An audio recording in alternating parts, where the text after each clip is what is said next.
जी part 2 start. Welcome back. Part 2 start हो गया show का। चलें जी, आ जाए आप पेज नंबर, पेज वालों और पेज वालों तो पेज ढूंढ रहे थे, पेज नंबर 217 पे अब तशरीफ ले आइए। अब सवाल में तो बस कैलकुलेटर है, मेरे हाथ में मार्कर है, आपके हाथ में कैलकुलेटर है और सवाल है बस 15-20 मिनट में सवाल हो जाना।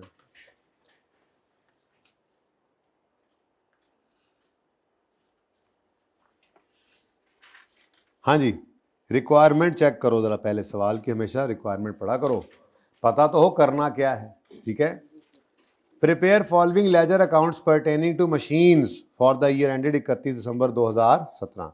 तो मशीन का कौन सा लेजर बनाने, कौन कौन से लेजर बनाने, कॉस्ट यानी कि एसेट अकाउंट बनाना है, अक्यूमुलेटेड डेप्रिसिएशन अकाउंट, और गेन लॉस ऑन डिस्पोजल निकालना है। जनरल एंट्री से या लेजर से? ऊपर लिखा तो हुआ है सबके ये कि मशीन से रिलेटेड ये 3 लेजर बनाओ, कॉस्ट यानी एसेट का अकाउंट, अक्यूमुलेटेड डेप्रिसिएशन और डिस्पोजल। ठीक है, चलो रिक्वायरमेंट तो वही है जो हम करते चले आ रहे हैं। अब नहीं आते ये लेजर्स, ये इंट्रो का सवाल है, पहले जब इंट्रो कैफ में हुआ करता था किसी ज़माने में, ठीक है, तो उसके अंदर ये सवाल आया था। अब तो ये लेजर शेजर आप वहाँ पे सीख आते हैं, तो लेजर अब मांगता नहीं, मांगने को कोई हर्ज नहीं है, जनरल एंट्रीज वैसे मांग लिया करता है, नोट्स मांग लिया करता है, इस टॉपिक में एक्सट्रैक्ट्स मांग लेता है, डिस्कशन भी मांग लेता है, तो लेजर मांगने में कोई हर्ज तो नहीं है, अगर मांग रहे तो वैसे मांगता नहीं है, बचपन की बात है ना। अच्छा जी, बहरहाल आपको बनाने आते होते हैं, लेजर बनाने आते हैं, टॉपिक तभी तैयार आपका तभी होता है। बस ये 3 लेजर बनाने हमने तो, लेकिन सवाल ऐसा है फुल फ्लेज, ये जो कि अभी भी रिसेंट अटैम्प्ट्स के अंदर भी आप देखेंगे तो यही वाले सवाल आपको नज़र आ रहे होंगे, ये एडजस्टमेंट नज़र आती हैं, ये एडजस्टमेंट्स रूटीन में आने वाली जो सवाल के अंदर है, बहुत इंपॉर्टेंट है। तो एसेट अकाउंट बनाएंगे, अक्यूमुलेटेड डेप्शन अकाउंट बनाएंगे और डिस्पोजल अकाउंट बनाएंगे। ठीक है, following information is available in respect of machines of Kamran Akmal and Umar Akmal. और पहला सवाल गालिबन है जिसमें आपको स्टेटमेंट फॉर्म में ओपनिंग बैलेंस दिए हैं, वरना तो टेबल बना होता था। ठीक है, तो चलें कोई नहीं, फर्क तो डेटा ही है ना। तो fall balance of cost and accumulated depreciation of machines at 1 January 2017 were 800 and 333। क्या मतलब, 1000 में करूंगा सवाल, इसका मतलब ये है 800 और 333 बोला मैंने। ठीक है, अच्छा तो ये क्या आ गया हमारे पास जी, ओपनिंग। चलो एक दफ़ा गो थ्रू ज़रा कर लें क्विकली सवाल को। अगली एडजस्टमेंट में कहता है अब मशीन एक्वायर्ड ऑन 1 जनवरी 14, हम कहाँ खड़े हैं इस वक्त, 17 में। ठीक है, 17 की लेजर बनाने। अब machine acquired on 1 January 14 having book value of इतने on 1 January 14 sorry 17 was sold for इतने on 30 April 17, cost of disposal was इतना। तो डिस्पोजल है, सिंपल है, लेकिन मसला है कॉस्ट नहीं गिवन इस एडजस्टमेंट में, इस एसेट इस डिस्पोजल की कॉस्ट गिवन, कोई गल नहीं काट लेंगे। लेकिन इंपॉर्टेंट बात क्या है, मैंने जो 2 सवाल आपको करवाए उनमें उसने बुक वैल्यू दी हुई थी डेट ऑफ डिस्पोजल की, जरा ध्यान से देखो, आज उसने साल के पहले दिन की बुक वैल्यू दी हुई है, डिस्पोजल बाद में। हमें इससे फर्क नहीं पड़ता, हमने तो जिस दिन की बुक वैल्यू दी हुई है अपने 100 वाले अज्यूम्ड एसेट को उस दिन पे ला खड़ा करना है, उसके सामने अपनी हमारी ये 31,935 की फिगर होगी, उससे फिर जो मर्जी निकालते रहो, वो आपकी मर्जी। ठीक है, लेकिन प्रॉब्लम वही है जो हम ऑलरेडी हल कर चुके हैं, और जो नई चीज आ सकती थी, जो बन सकती थी नई चीज, वो क्या थी, वो उसका भी कड़ाका निकाल दिया आपने। बस आपने क्या करना होगा, अब सेल प्रोसीड्स 34 है ना, आपने उसको -5 करके जनरल एंट्री में या डिस्पोजल अकाउंट में कितने पे शो करना है, 29 पे। इसी के अंदर ही ये पहली बार क्यों नहीं बोल दिया, छोटा सा जो लफ्ज था, उसकी वजह ये है कि ये जो सवाल है ना, इसके अंदर आपका अगर गेन है तो वो लॉस में कन्वर्ट हो रहा है डिस्पोजल कॉस्ट को नेट करने से। तो समझ नहीं थी आनी उस तरह से जैसे यहाँ पे समझ आई कि फ़र्क कोई नहीं पड़ा जी, गेन था अलग और ये एक्सपेंस अलग था, जब नेट किया तो गेन ही कम हो गया। ये यहाँ पे तो मेरी एग्जांपल में हो गया ना, ये आपके उस सवाल में इस तरह से नहीं है। वो बेसिकली क्या है, मिसाल के तौर पे होगा कोई 3 रुपए का गेन आ रहा होगा, जब 5 रुपए की कॉस्ट नेट किया आपने, 2 रुपए का लॉस बन गया, पता नहीं फिगर क्या होगी, लेकिन वैसे बता रहा हूँ, इसलिए मैंने ये एग्जांपल अलग करवाई थी। वैसे भी ज़रा ब्रेक नहीं ना लगती, ज़रा बेहतर होता है, सवाल निकल जाता है सीधा सीधा, कॉन्सेप्ट पहले आ जाए तो ठीक है। अच्छा, उसके बाद third point, on 1 July 17 a machine having fair value of 40 on that date was exchange for a new machine. तो ये पुरानी मशीन की फेयर वैल्यू और एक्सचेंज आ गई। जो पढ़ोगे वही आना है, जो सीख रहे हैं सवाल, बड़े से बड़ा सवाल अभी जाके दिखा देता हूं, सवालों को इसी से ही बन रहे होते हैं मिलकर, ठीक है। The balance of purchase price was paid through a cheque of, ये क्या है, cash paid. The list price of new machine was, तो क्या है भाई, क्या है भाई, ये फेयर वैल्यू ऑफ ओल्ड है, फेयर वैल्यू ऑफ ओल्ड। और ये क्या है जी हमारे पास, फेयर वैल्यू ऑफ न्यू, ठीक है। तो हमने क्या लेना है इनमें से, और प्लस कर देना है, सही है। मशीन जो ओल्ड है वो हमने खरीदी थी 65,000 की, तो कॉस्ट भी गिवन है। सिंपल एक्सचेंज का सवाल है, कई करके आए। अब तो आप एक्सचेंज तो ऐसे ऐसे ऐसे आप 7 एग्जाम्पल जो आपने, 1 घंटा आपका लग गया, हालांकि लगना नहीं चाहिए था, लेकिन चलो लग गया, पर उस 1 घंटे ने अब आपको एक्सचेंज के मामले में बेगम कर दिया, बेगम हो गए अब आपको एक्सचेंज की ट्रांजेक्शन में मसला कभी नहीं आएगा, ठीक है ना। Machines are depreciated at 15%। लंबा काम वाला सवाल, शॉर्टकट वाला सवाल ना है, ठीक है, लंबे कट वाला सवाल है। तो 2 डिस्पोजल हैं, तो 2 डिस्पोजल अकाउंट बना लेंगे, हैं। चलो बिस्मिल्लाह करते हैं जी। अब पास पेपर 9 है, पास पेपर 9 है ना, पेज नंबर 1217।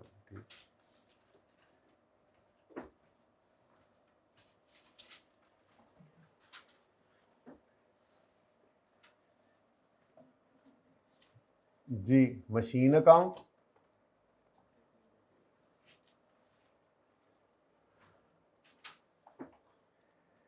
मशीन्स का अकाउंट है, और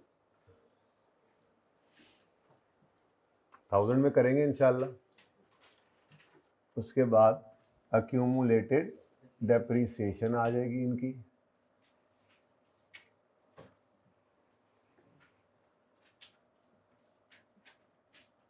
जैसे ही अक्यूमुलेटेड डेप्रीसिएशन अकाउंट देखा आपने कहा जी मशीन तो फिर कॉस्ट पे बनेगा, यही उसने मांगा हुआ था, ठीक है जी। तो रुपीज़ इन 1000 इस क्वेश्चन को करने का इरादा हमने कर लिया जी।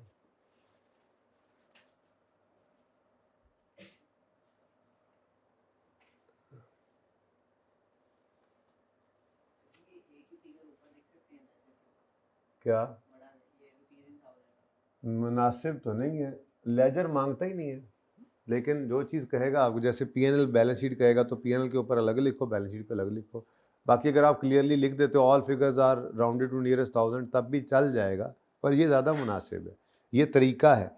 असल में ना 5 चीज़ें जो हैं वो IAS 1 कहता है कि किसी भी रिपोर्ट के बारे में आपने फाइनेंशियल स्टेटमेंट किसी भी कंपोनेंट के बारे में बतानी है।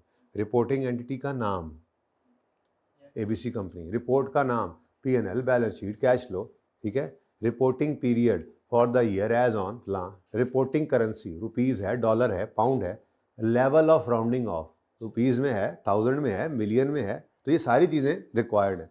तो जो रिक्वायरमेंट होती है ना वो फाइनेंशियल स्टेटमेंट के अंदर वो तो लाजमी है कि आप ऊपर लिखते होते हैं, तो ये ज़रा आपको पक्का कर रहा हूँ, आप टॉप पे एक लाइन में भी लिख रहे तो काम चल जाएगा, ओके। लेकिन ये ज़्यादा मुनासिब है।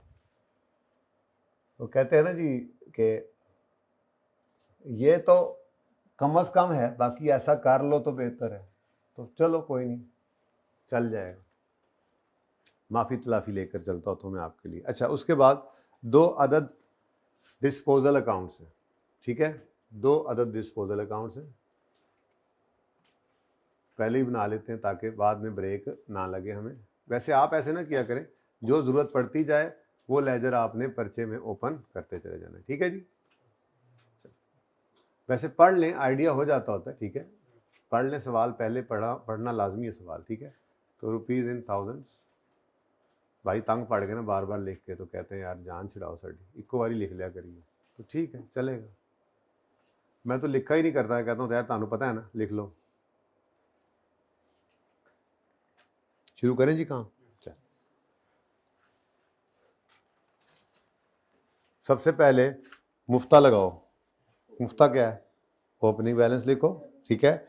यकम जनवरी 17 पर 800 और 333। यकम जनवरी 17 ब्रॉड डाउन 800, यकम जनवरी 17 ब्रॉड डाउन 333। कोई मसला? अब एग्जाम लेवल पे आप पहुंच चुके हैं, एक्सचेंज की हद तक, यानी जितना आपको पढ़ाया है पिछले 6 से 7 दिन में, अब उसमें अब आप एग्जाम लेवल पे ऑपरेट कर सकते हैं। ये जितना हमने पढ़ा है, अब इसमें वो जो मर्जी कह दे हम कर सकते हैं। जैसे वो पीपीई का नोट बनवा ले, ये एडजस्टमेंट उसमें हो, हम कर सकते हैं। वो एक्सट्रैक्ट्स मांग ले, ये एडजस्टमेंट उसमें हो, जितनी हमने की हैं हम कर सकते हैं, ठीक है। वो जनरल एंट्रीज मांग ले, ठीक है। करेक्शन ऑफ एरर अभी सिखाया नहीं है, जब करेक्शन ऑफ एरर करना सिखा दूंगा तो ये ट्रांजैक्शंस में गलती करेगा तो सही करना भी आपको आता है, ठीक है। ओके, तो कॉन्सेप्ट है बन गया, ये कॉन्सेप्ट बिल्डिंग क्वेश्चन है इनकी हेडिंग। लेकिन मैंने आपको 1-2 दिन पहले कहा था कि जब एक बार ये कर लेंगे, टॉपिक हमारा पूरा हो जाएगा, शायद ही कोई 1-2 सवाल यहाँ से ऐसे हों कि जो मैं आपको रिवीजन प्लान के लिए दूं, वरना हमने ये सवाल दोबारा मुड़ के देखने ही नहीं। ये सवाल दोबारा कौन देखता है? ये तो कॉन्सेप्ट बनाने के लिए थे, अब आगे बड़े सवालों के अंदर यही कॉन्सेप्ट इक्कड़ दुक्कड़ करके इस्तेमाल होंगे, वहाँ पे प्रैक्टिस होगी, ठीक है इंशाल्लाह। तो ओपनिंग बैलेंस के बाद पॉइंट नंबर 2 कर लें पहले, यही सिंपल डिस्पोजल पहले कर लें। हालांकि ये ज़्यादा आसान है वैसे, लेकिन चलो अब तरतीब में चलें क्योंकि सीख तो ये भी आए हैं, ठीक है। अब यकम जनवरी 2014 पर एक एसेट हमने ख़रीदा था, मशीनें खरीदी थी, पता नहीं उस दिन उसकी कितनी कॉस्ट थी, लेकिन उसकी बुक वैल्यू है हमारे साल के पहले दिन यकम जनवरी 17 पर इतनी, वो हमने बेचा है अपने साल में 30 अप्रैल को, और डिस्पोजल कॉस्ट भी है। तो स्टेप बाय स्टेप शुरू कर देते हैं काम। सबसे पहला स्टेप क्या होता है जी? जाने वाले एसेट को क्रेडिट करते हैं, एसेट के अकाउंट में से उसकी कॉस्ट निकालते हैं। किस दिन? 30 अप्रैल है, तो 3/4/17 पर आए हम, हमें चाहिए यहाँ पर डिस्पोज होने वाले एसेट की कॉस्ट। तो जब हम ढूंढने लगे तो हमें वो कॉस्ट नज़र नहीं आई। नज़र आ जाती तो क्रेडिट करते वहाँ से और डेबिट करते यहाँ पर, लेकिन ऐसा ना हो पाया। तो कोई बात नहीं, अभी निकाल लेते हैं, तरीका तो सीख चुके हैं। तो स्टेप 1 पर ही हमारी ब्रेक लग गई। स्टेप 2 भी इसी से ही निकलेगा, कॉस्ट निकलेगी तो अक्यूमुलेटेड एक्सपेंस निकाल सकेंगे ना, ठीक है, सही है। अब सिखाया आपको कि अगर सवाल के अंदर वो cost of asset disposal of miss कर दे तो वो कैसे निकालेंगे, ठीक है। तो यहाँ पे मैं हेडिंग देता हूँ, cost and accumulated depreciation of disposal. आज मैंने ये दोनों ही निकालने हैं, इसी वर्किंग में निकालूंगा, ठीक है। और डिस्पोजल 1 2 खुद चलो यार, डिस्पोजल एडजस्टमेंट 1 एडजस्टमेंट 2 है, कुछ भी निशानी रख दो, कुछ भी निशानी रख दो, एडजस्टमेंट 2 लिख दो, डिस्पोजल 1 लिख दो, सिंपल डिस्पोजल लिख दो, कुछ भी ना लिखो, अपने समझने के लिए लिख लो, मैं तो कुछ नहीं लिख रहा, अपने समझने के लिए लिखो, कोई मसला नहीं, ठीक है। अच्छा लें जी, अज्यूम करें कॉस्ट कितनी है 100। अब डेट, डिस्क्रिप्शन और ये परसेंटेज के अंदर आपने कॉस्ट ली, ठीक है जी। अब किस दिन खरीदा था ये है तो ही काम चल रहा है, ये ना होता तो क्या, फिर कहां से लेकर आते उसको, किस दिन से डेबिट करके लाते, ठीक है। तो इधर देखो भाई, यकम जनवरी 14 पे हमने ये एसेट खरीदा था, ठीक है, और यकम जनवरी 17 तक इसको भगा के ले आओ, उस दिन बुक वैल्यू हमारे पास सवाल में अवेलेबल है, ठीक है ना। तो यकम जनवरी 14, सॉरी यकम जनवरी, हाँ सही है 14, कॉस्ट कितनी है जी 100। 31 दिसंबर ईयर एंड है, तो पहले साल पूरा साल डेप्रीशिएट करेंगे, कितने परसेंट रेट है 15%, तो ये 15 आ गया।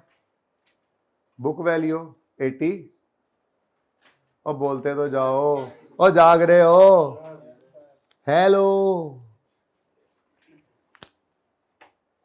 काम जरा ज्यादा है, थोड़ा सा आज कर लो, चुगल नहीं लगा रहा तो फिर क्या हुआ। 31 दिसंबर 15 डेप्रीसिएशन, हाँ जी 85, क्योंकि रिड्यूसिंग बैलेंस है कितना 12.75 भी करना पड़ेगा। चलो अब जाने दो, तू 2 डेसिमल कर लो जरा, 12.75। वैसे ऐड कर देना चाहिए था लेकिन अब नहीं, बस नहीं तो नहीं जी, बस इससे आगे ना जाना अब, ठीक है। उसके बाद जी 31 दिसंबर 2016 वाले साल की डेप्रीसिएशन ये निकाल लेते हैं। ठहर गल पै गए मेरे।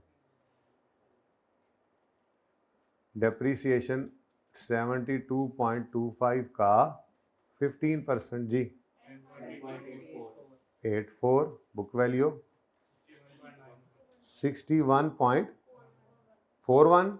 ये बुक वैल्यू किस दिन की है 31 दिसंबर 16 की, जिसको हम प्यार से यकम जनवरी 17 भी कहते हैं, है क्या नहीं, करते हैं ना। ये लाजमी लिखा करें ताकि ये गलती आपसे कभी ना हो।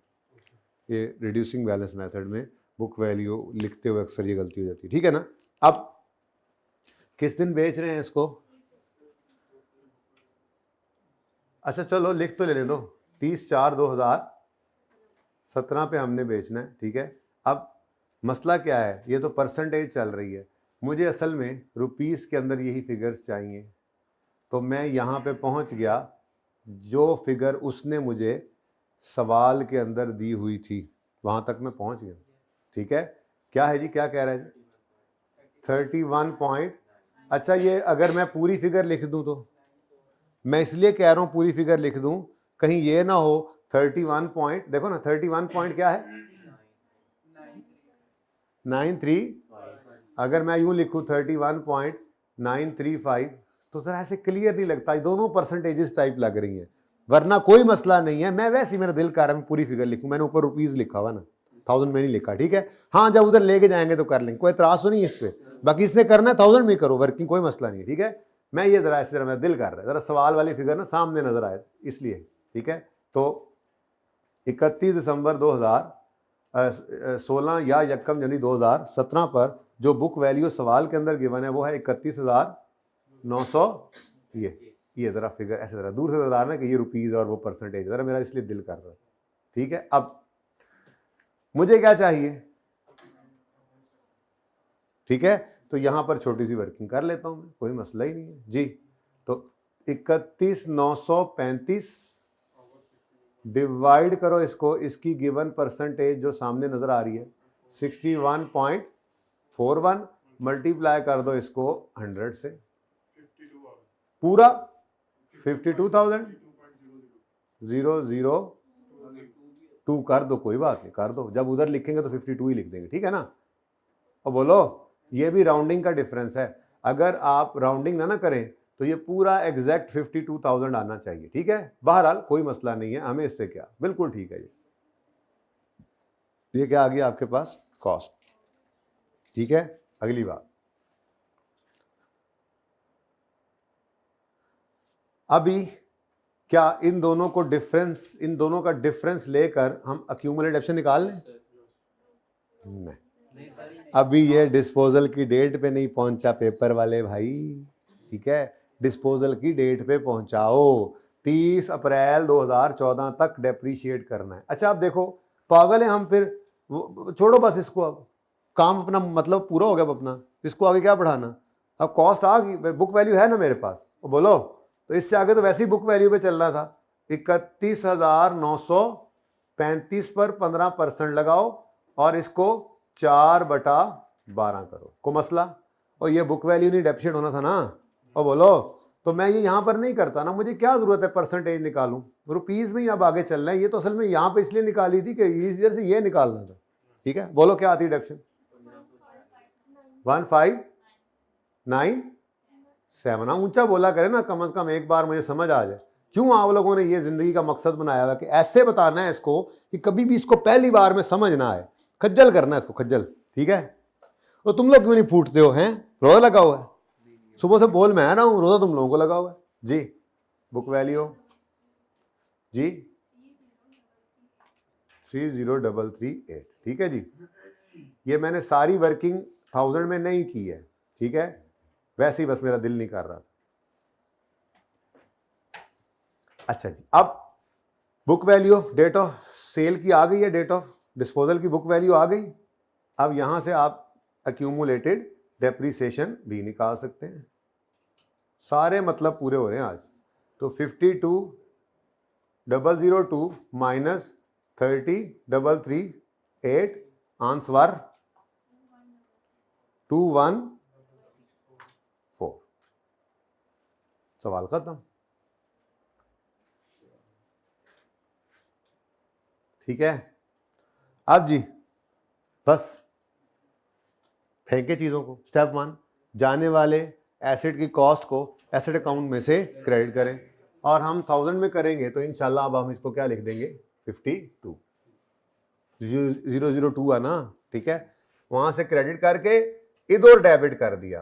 बेटा 52,000 वाला और 52,002 वाला दोनों को पूरे नंबर मिलेंगे, राउंडिंग का डिफरेंस है थोड़ा सा, पहले दिन से बता रहा हूं, इन बातों में कभी भी नहीं उलझना, याद रखना, ठीक है। अच्छा, स्टेप 2, जाने वाले मोहतरम एसेट की अक्यूमुलेटेड डेप्रीसिएशन को डेबिट करेंगे 21.66, ये डेबिट हो गया, और 21.66 क्रेडिट हो गया। यहां पे 30,417 30,417 डिस्पेंसर, ठीक है। ये जनाब वर्किंग नंबर 1 का सब कसूर है, ये फिगर जो निकाली है कारस्तानी है, ठीक है। अच्छा जी, अब step 3, we will record cash. Asset बेचा है तो कैश आया है, कैश आया है तो कैश अकाउंट डेबिट, डिस्पोजल का अकाउंट क्रेडिट। हाँ बिल्कुल ठीक, कैश। लेकिन एक छोटा सा इसमें काम करना है, वो क्या, आपने कितना कैश आपको रिसीव हुआ है 34 है ना, वॉज सोल्ड फॉर 34, लेकिन 5 रुपए की क्या हो गई आपको डिस्पोजल कॉस्ट आपकी इनकर होगी। तो अभी तो सिखा के आ रहा हूं कि कैश को क्या कर लेना नेट, तो 34 माइनस 5 किया आपने, तो आपके पास आ गया 29 net cell proceed. Journal entry में भी कैश लिखा था, वही कैश यहां पर डिस्पोजल अकाउंट क्रेडिट साइड पे आता है ना, तो वो आपने ऐसे लिख दिया। ये अब नेट होकर बच गया 29, ठीक है जी, 29.00। अब बैलेंसिंग फिगर इधर ही आ रही है, P&L क्या आया जी 1. अब समझ आइए कि मैंने क्यों ये सवाल में, अब देखो ना, अगर ये डिस्पोजल कॉस्ट 5 रुपए की ना होती तो 3 पॉइंट समथिंग का गेन इस तरफ आता। क्या ख्याल है, अगर आप अलग अलग एंट्री करते तो, ठीक है, तो गेन, लेकिन फिर जाहिर है उसने इधर आकर डिस्पोजल कॉस्ट ने इधर आके इसको नेट तो करना ही होता है, ठीक है ना। असल में तो आई कैप क्या करता है, डिस्पोजल के अकाउंट में ही डिस्पोजल कॉस्ट को फेंकता है, सेल प्रोसीड इस तरफ और डिस्पोजल की कॉस्ट इस तरफ।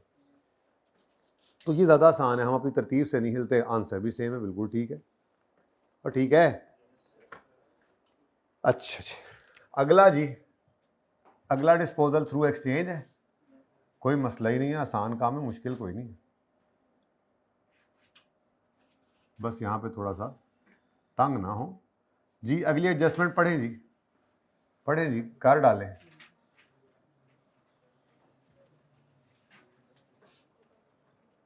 ले जाए आमिर भाई उधर, बच्चे सवाल पढ़ रहे हैं, किताब इन तरफ सर झुकाना इनको अच्छा नहीं लग रहा।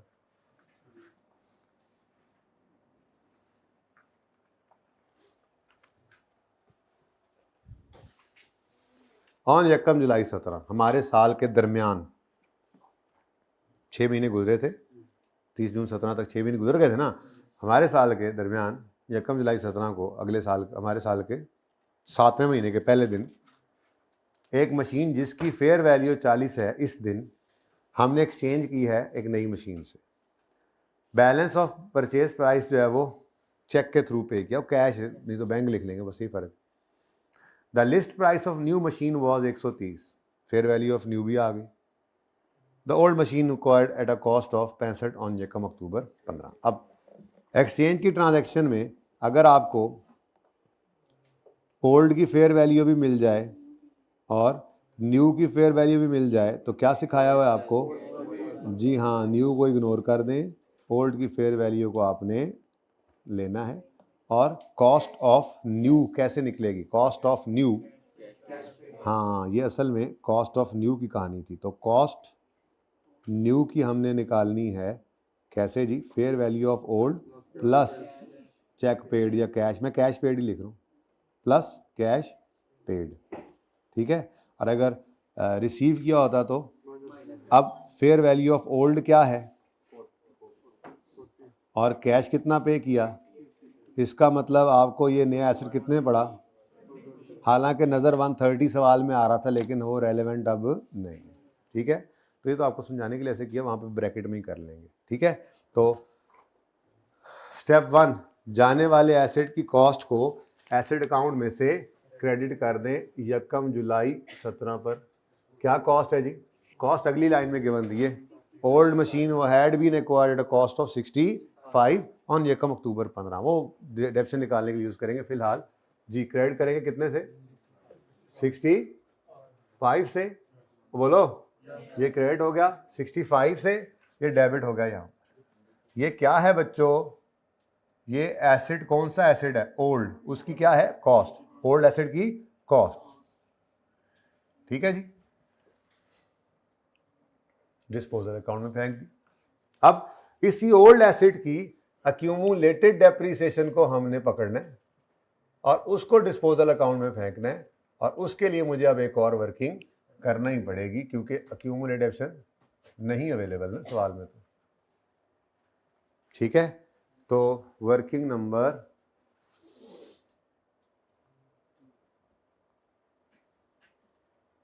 थोड़ी जगह मैंने छोड़ी है, एडेप्शन एक्सपेंस की वर्किंग वगैरह यहाँ कर लेंगे, ठीक है ना। तो यहाँ पे आ जाओ जी, वर्किंग नंबर 2 मैं निकाल रहा हूँ जी, accumulated depreciation of disposal through exchange वाला है जी, ओल्ड। तो कोई भी निशानी रख लें, कुछ भी ना करें, वर्किंग आपकी इनफ होती है, वही रेफर हो जाती होती है, ठीक है। अब डेट यकम, कब खरीदा था इसको? यकम 2015 पे। तो ये वही वर्किंग है, डेट ना लिखा करो, ये डेट डिस्क्रिप्शन बिल्कुल ना लिखा करो, खबरदार किसी ने लिखा तो, मैं बेशक लिखता रहूँ। एसिड, कौन सा एसिड? तब समझा भी रहा होता ना, ठीक, कौन सा एसिड जी? ओल्ड एसिड, हाँ ओल्ड एसिड, ओल्ड मशीन, ठीक है।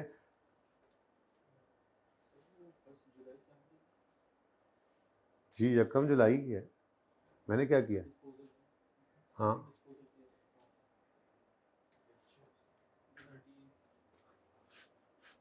और यार जी गल बात से दस दी थी, कहाँ पे क्या हुआ है? किसने पूछा? कौन कौन था? कौन? आप थे ना? कहाँ है गलती? क्या गलती है? कुछ गलत हुआ है बताओ, सही कर रहे तो मैं नहीं है, चल ठीक है, कहने रहे रिकॉर्डिंग हो रही है। अच्छा जी, यकम कब खरीदा था? इधर देखो, कब खरीदा था? कब खरीदा था? यकम अक्टूबर 2015 पे, ठीक है। तो यकम अक्टूबर 2015, 1/10/15, कॉस्ट 65,000 ना लिखो पूरा, ये रुपीज इन थाउजेंड ही चल रहा है, ठीक है ना। ये वर्किंग मेरी मर्जी, मैं जरा असल में वो बस 31,935, कोई मसला नहीं, आप उसको भी पॉइंट्स में कर सकते, कर लेते आप, ठीक है।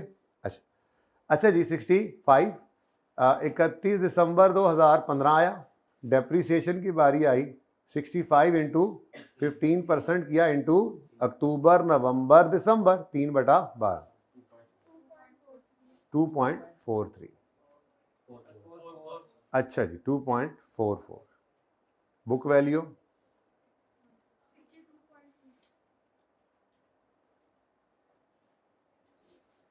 फिर जी 31 दिसंबर 16 आया, डेप्रीसिएशन 62.66 पर निकालेंगे आप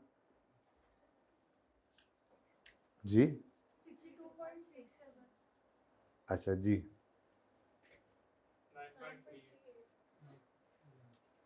वैसे 65 में से ये निकालें तो यही आता है, हाँ तो 5-6 लिखवाओ ना, 5-6 से आगे, अगर 6 से आगे 7 है तो फिर आप राउंड कर, लेकिन अभी ना करो, देख लें, चलने देना जी। असल में ये नज़र ना अजीब लग रहा होता है यार, ये क्या है, तो आंसर ही नहीं जी। 9.38 बुक वैल्यू 53.18। उसके बाद जी ओ 17 नहीं आ गया, रोक के साजी रोक के, ये 1 जनवरी 17 भी है। अब बताओ किस दिन एक्सचेंज हो रहा है? 1 जुलाई 17 में, ठीक है।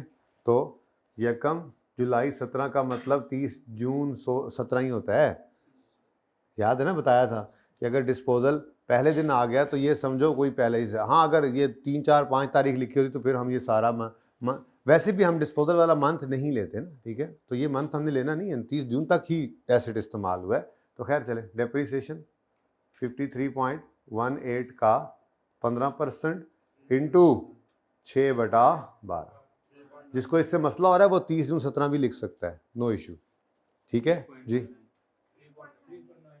98, ये तो बहुत आसान एडजस्टमेंट थी यार। 99 जी, बुक वैल्यू 1, ये ज़्यादा आसान एडजस्टमेंट थी क्योंकि एक्सचेंज की प्रैक्टिस भी थी। असल में इसमें तो कॉस्ट मिसिंग थी, फिर डिस्पोजल कॉस्ट वाला कॉन्सेप्ट था, ये इसलिए थोड़ी सी एडजस्टमेंट मुश्किल लगी थी, ये तो बहुत आसान थी, ठीक है। नेक्स्ट वीक से आपके टेस्ट होंगे ट्यूसडे को, अब हर ट्यूसडे को आपका टेस्ट हुआ करेगा। हाँ ईद वाला ट्यूसडे, मेरे ख्याल में ईद ट्यूसडे, मंडे या ट्यूसडे की बन रही है, वो आप बच जाएंगे। टेस्ट वाले दिन क्या, टर्म टेस्ट में भी क्लासेस होती हैं, क्लास डेवो है हमारी, ये नहीं रुकती, अल्लाह खैर करे, बाकी सब कुछ रुक सकता है, ठीक है। तो ये तो एक यूनिवर्सल ट्रुथ क्या है, क्लास तो होनी है, बाकी काम साथ साथ होने हैं, ठीक है। तो आप क्लास टेस्ट की बात करें तो टर्म टेस्ट के अंदर भी नहीं रुकेगी, बस मॉक में आप छुट्टियों पे होंगे तो होते इधर, तो वो भी आप क्लासेस के साथ ही कराते हैं, ठीक है जी। अच्छा जी, बुक वैल्यू 1 जुलाई 2017। अब अक्यूमुलेटेड डेप्रीसिएशन भी निकाल लेते हैं जी। 65 माइनस 49.19 जी 15.81, ठीक है। अब स्टेप 1 में एसेट अकाउंट में से जाने वाले एसेट की कॉस्ट क्रेडिट हो चुकी है, डिस्पोजल में डेबिट हो गई है, तो बोलो, तो 15.81 की अक्यूमुलेटेड ऑप्शन यहाँ से डेबिट करके डिस्पोजल के अकाउंट में क्रेडिट कर दो।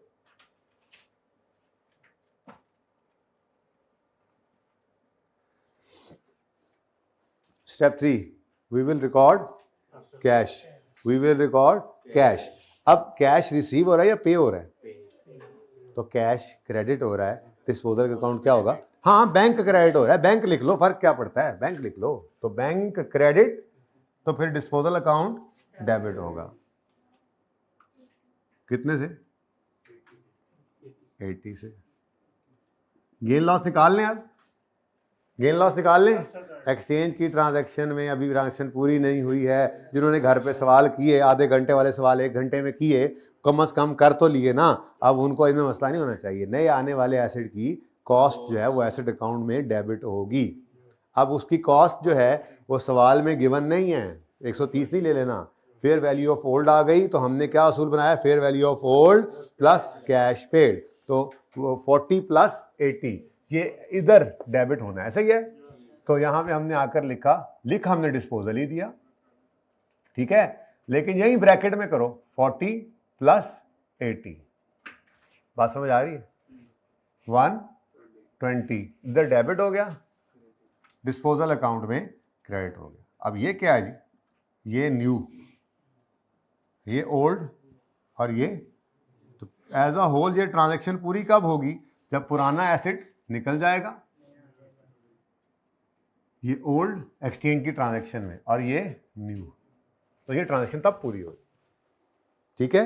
तो 120 डन हो गया जी, सही है। अब बताओ बैलेंसिंग फिगर किस तरफ आ रही है? तो 1 जुलाई 17 पर P&L, तो फिर जनाब लॉस आ गया, कितना? 19, लो जी, कुछ रह तो नहीं गया अभी? डेप्रिसिएशन रहती है जी, द वन एंड ओनली, जो हर दफ़ा ही रह जाती है एंड पे। एंड पे इसको इसलिए कैलकुलेट करते हैं बेटा कि सब कुछ हमारे सामने आ जाए, ओपनिंग बैलेंसेस नहीं है, निकल एंड एडिशन कोई है तो सामने आ जाए, डिस्पोजल है तो सब कुछ सामने हो, और फिर एंड पे आके डेप्रिसिएशन एक्सपेंस निकाल। ठीक है, तो एडिशन कोई नहीं है सवाल के अंदर। कितना सूना सूना लग रहा है ना सवाल, है ना? कोई बात नहीं, खैर माफ़ कर दो, आप एग्जामिनर को माफ़ कर दो। वर्किंग नंबर 3 कर दो। ये तरतीब ज़रा मैंने आगे पीछे कर दी है।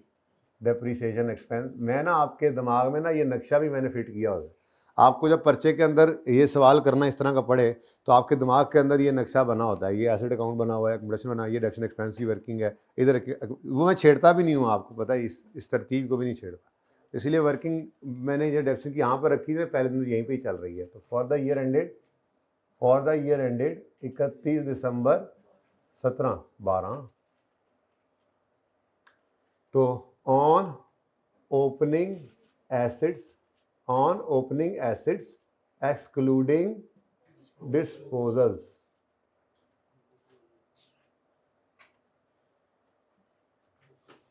अब चलो एक बार फिर लिख लेते हैं।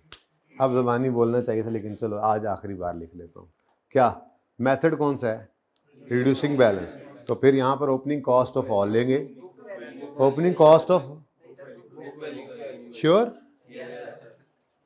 ओपनिंग कॉस्ट ऑफ नहीं लेना, वही मैं भी वही कह रहा हूँ, ओपनिंग बुक वैल्यू लेना है। ठीक है, तो opening book value of all assets minus opening, बार बार इसको मैं लाल करके लिखता हूं ताकि अब तो याद हो ही गया होगा, लेकिन फिर भी और पक्का हो जाए कि आपके इन दोनों मेथड्स में बस यहीं पर फर्क। ठीक है जी, इनटू रेट का। तो पर्चे में ये अंग्रेजी नहीं लिखनी है आपने, डायरेक्ट करना है ये काम। पर्चे के लिए तो तैयार कर रहे हैं ना आपको। ठीक है जी, अब ओपनिंग बुक वैल्यू निकालेंगे कैसे जी? All assets, cost of all assets given, accumulation of all assets भी गिवन, तो 800 माइनस, नहीं 800 माइनस 467 कर दूं? 333 लिखने दो पहले मैनू। 800 माइनस 333, तो जो आएगा वही है जो आप कह रहे हैं। माइनस करना है इसमें से opening book value of disposals, वो कहाँ पे है जी?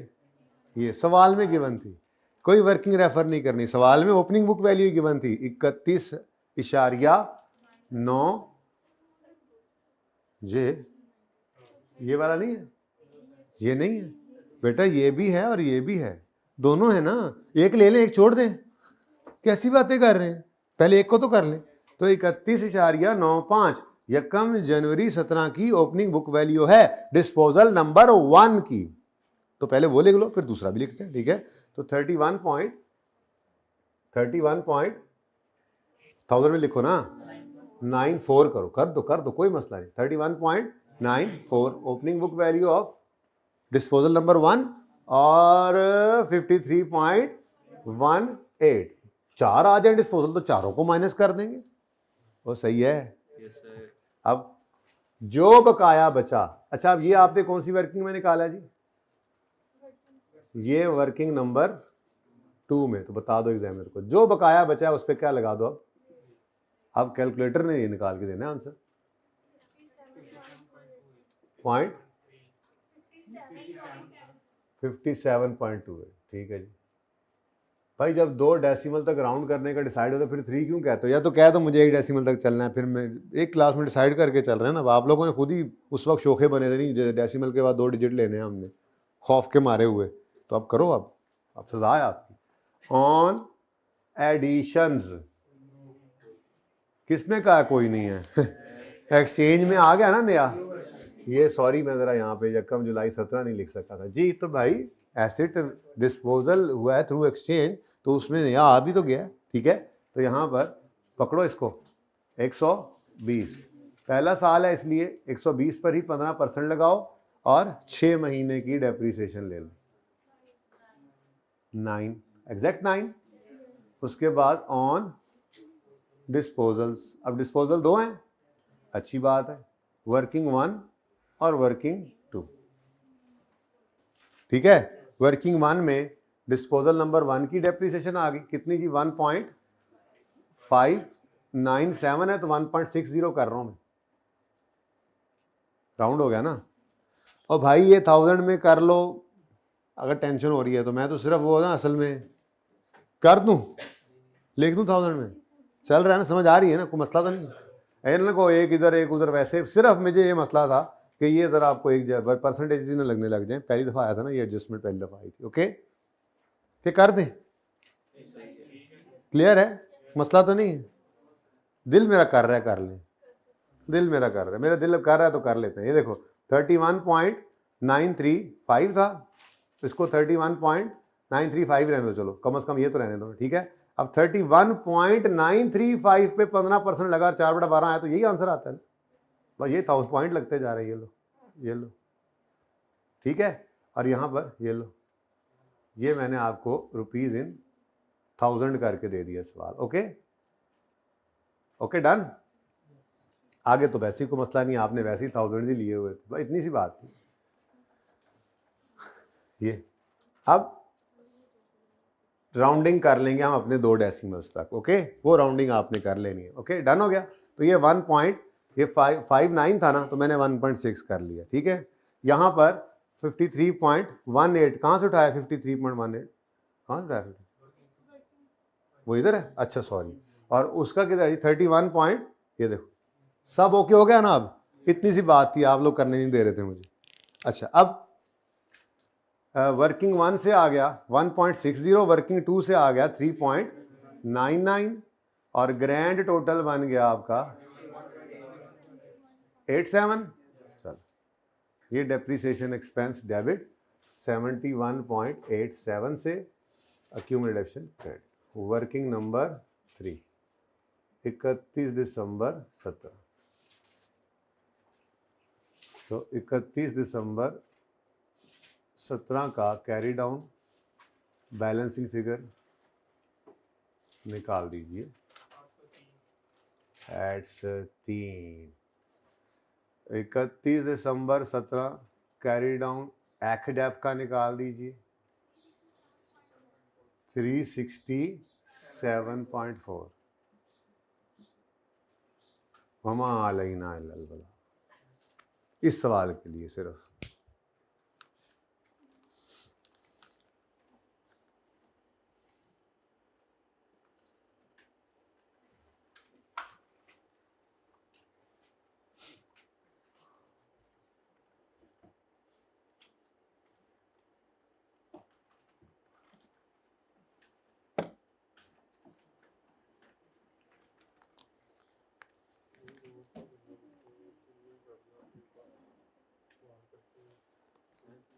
पहले वाले क्वेश्चन में भाई 11 में तो जो हमने कहते हैं कॉस्ट निकाली थी, वो डेट ऑफ डिस्पोजल पे निकाली थी ना बेटा।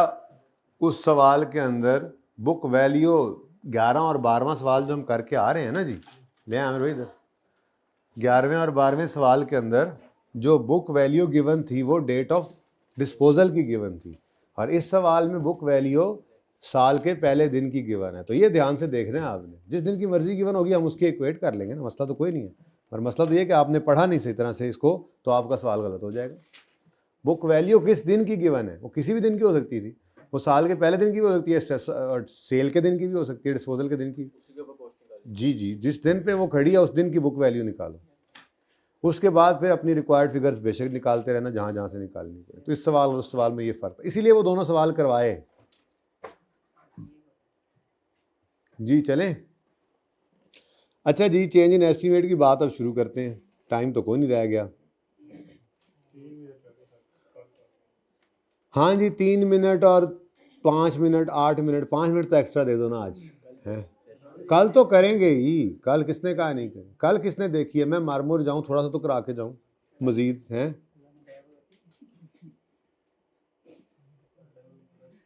क्या डेवो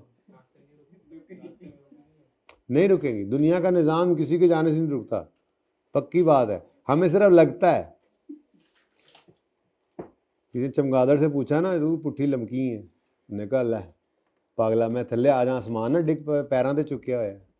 हम सब का वो हिसाब है, हम सब की ये सोच है कि शायद मेरे घर का निज़ाम, मेरे दफ्तर का निज़ाम, मेरे कॉलेज का निज़ाम, मेरे मेरी दुकान का निज़ाम, ये सब मेरी वजह से चल रहा है। निज़ाम अल्लाह चला रहे हैं। और अक्सर ऐसा देखा कि जाने वाले के बाद वो निज़ाम अच्छा चला है, जो समझता था ना कि मेरी वजह से चल रहा है। तो यानी कि कोई अच्छा लभ जाएगा साढ़े तुम्हें ससी मरन तो देखो अरी चेंज इन एस्टीमेट। अच्छा बच्चों, मैंने आपको शुरू दिन बताया था कि डेप्रिसिएशन एक्सपेंस कैलकुलेट करते हैं तो उसके अंदर बहुत सारे हम एस्टिमेशंस करते हैं उसमें यूज़।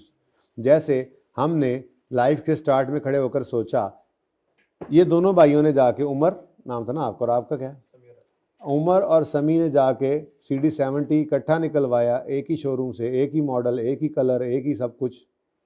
और दोनों ने ये सोचा कि 3 साल के बाद ये मोटरसाइकिल बेच के फिर नया ले लेंगे। लेना होंडा ही है, मैं तो होंडा ही लेसा, दोनों कहते हैं। अब स्टार्ट में, साल लाइफ के स्टार्ट में खड़े होकर क्या इन्होंने अंदाज़ा लगाया कि ये एसेट कितना से इनको फ़ायदा देगा? 3 साल।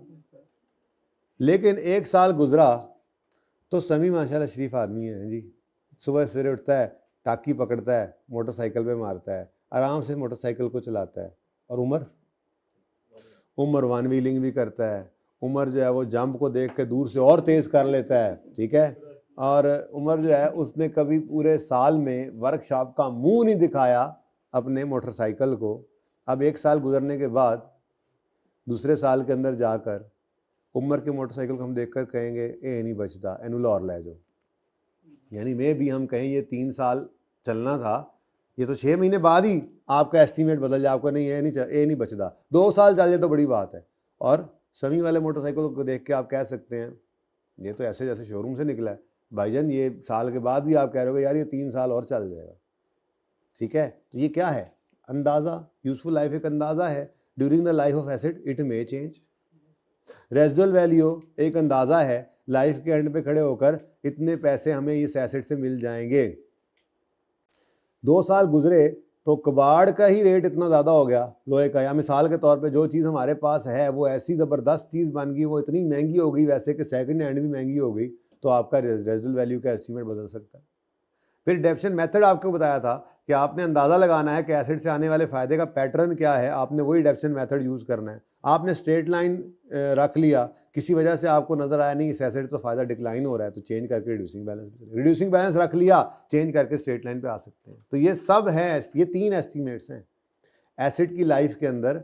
ये 3 एस्टीमेट्स हम एसेट की डेप्शन निकालते हुए, PPE की डेप्शन निकालते हुए ये 3 एस्टीमेट्स हम यूज़ करते हैं। और ये तीनों estimates life of asset, during life of asset change हो सकते हैं। ये जो चेंज होने हैं इनकी अकाउंटिंग आपको सिखानी है। चेंज तो हो सकते हैं, आपको भी पता है, ठीक है। तो आपने हेडिंग बनाई आज चेंज इन एस्टीमेट्स। दिल नहीं कर रहा कि आपकी क्लास आज ख़त्म हो, दिल कर रहा है ये भी करवा डालूं। चेंज इन एस्टीमेट, तो फॉलोइंग एसेट्स, फॉलोइंग एस्टीमेट्स में चेंज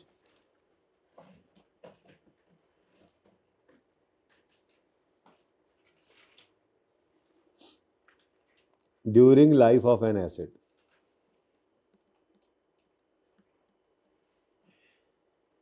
किसी एसेट की ज़िंदगी में ये 3 चीज़ें जो मैंने बोली हैं ये एस्टिमेटेड हैं, तो ये तीनों क्या हो सकती हैं?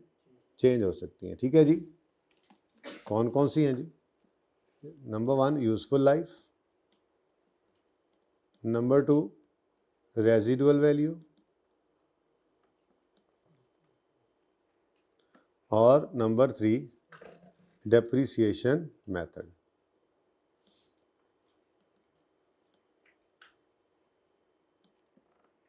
ठीक है, और सही है। अच्छा, अब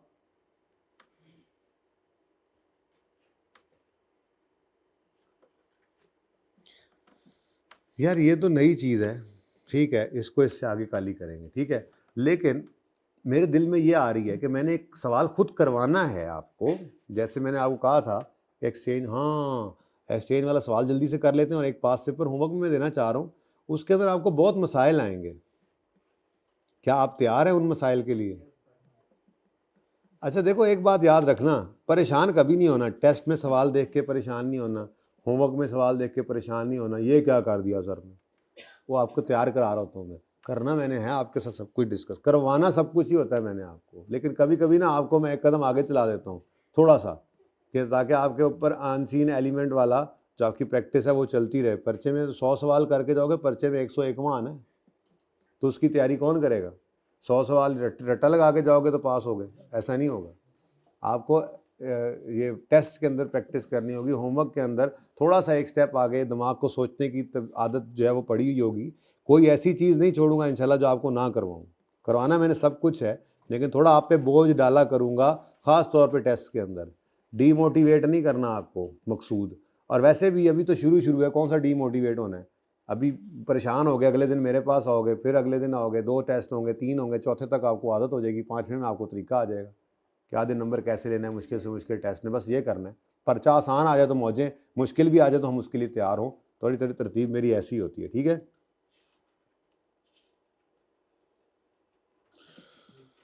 अच्छा जी, ये एक सवाल है, ये सवाल जो है इसमें cost at which plant would be capitalise ये मांगी जा रही है,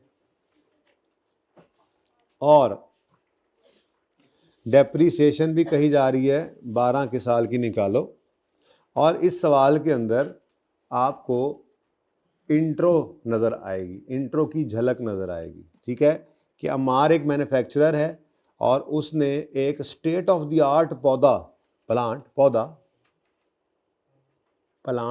कोई कहते हैं ना, स्टेट ऑफ द आर्ट पौधा उसने यूएसए से मंगवाया है, ठीक है। और इसकी इनवाइस वैल्यू 250 मिलियन है, और कुछ और खर्चे हैं, LC, opening charge, import duty, लटरम पटरम, फिर 3 में वो कहता है साइट पे आ गया। फिर ये ना असल में मैंने रिवाइज कराना है आपको। कॉस्ट डिटर्मिनेशन जो होती है ना, इनिशियल मेजरमेंट किस पे करते हैं? At cost. कॉस्ट में क्या क्या होता है बचपन में पढ़ के आए हैं, वो मैंने दोबारा पढ़ाना है आपको, क्योंकि मेरे लिए भी ज़रूरी है वही चीज़ें, कि परचेज प्राइस होगी, उसके बाद नॉन रिफंडेबल टैक्सेस ऐड होंगे, इंपोर्ट ड्यूटी ऐड होगी, रिबेट्स डिस्काउंट्स लेस होंगे, उसके बाद ऑल डायरेक्टली एट्रीब्यूट खर्चे ऐड होंगे, उसके अंदर फिर लंबी लिस्ट बना लेंगे, हम कोशिश करेंगे। ये रिवाइज करना है क्विकली, हमने रिवाइज तो क्विकली करना है, फिर प्रैक्टिस बार बार होनी है इसकी। ये आपकी एडजस्टमेंट इधर भी FR1 में चलेगी, ज़रूरी एडजस्टमेंट है, ठीक है। तो कोई गल नहीं, देखते हैं कैसा इंट्रो पढ़ा, किस किस ने ये पढ़ा हुआ है, एसिड कॉस्ट में क्या क्या शामिल होना चाहिए पीपी के अंदर। ऑलमोस्ट सारे हाथ खड़े हो गए, जिन्होंने नहीं हाथ खड़ा किया वो समझें कि वो भी पढ़ के ही आए, और सवाल को अंदाजे से करना। क्यों? मैंने ये सवाल खुद कराना है, एक एक चीज़ डिस्कस करके आगे चलेंगे, लेकिन पहले हम हैदराबाद के नवाब हैं सारे, आप समेत, इसलिए पहले आप। मैं आपको हमेशा क्या कहा करूँगा? पहले आपने ये नहीं कहना नहीं पहले आप, ठीक है। ये कोई बात नहीं होगी, ठीक है। बड़ा मैं हूं ना, तो मैं बस कहा करूंगा जो वो आपने माननी होगी, तो पहले आप, ठीक है। ये आपका होमवर्क नंबर 1। तो पहले आपने ये नहीं कहना, ये मैंने कहना है सिर्फ, ठीक है। आप जो नवाब है ना, छोटे वाले नवाब है, आपने कहना है जी जी पहले हम, जी उस्ताद हुजूर, जी उस्ताद हुजूर पहले हम, ठीक है जी शागिर्द हुजूर। दूसरा सवाल जो आपने करना है ना जी, ये नहीं करना अभी, चौथा ये गले पड़ जाएगा आपके, ये मैं खुद पहला पास पेपर 1, उसके बाद रीवैल्यूएशन छाई हुई है। बस ये सवाल क्विकली करा लूँ मैं, बाकी अभी आप कोई नहीं कर सकते सवाल, आप खुद सोचें। आप दुआ करें जल्दी जल्दी रीवैल्यूएशन शुरू हो। ये सारे सवाल ही वही हैं, रीवैल्यूएशन के बगैर कोई सवाल नहीं, रीवैल्यूएशन से पाक कोई सवाल नहीं है। मतलब सवाल मुक गए। आपने सिर्फ बेटा क्वेश्चन नंबर 1 करना है, ओनली एंड लोनली। आप जरा इधर आ जाएं क्विकली, ये जरा सवाल मैं आपको करा दूं, ठीक है जी। ये कल आप कर लेना, जाओ भागो, ठीक है जी। पास पेपर 1 कर लेना, जाओ, अल्लाह हाफिज।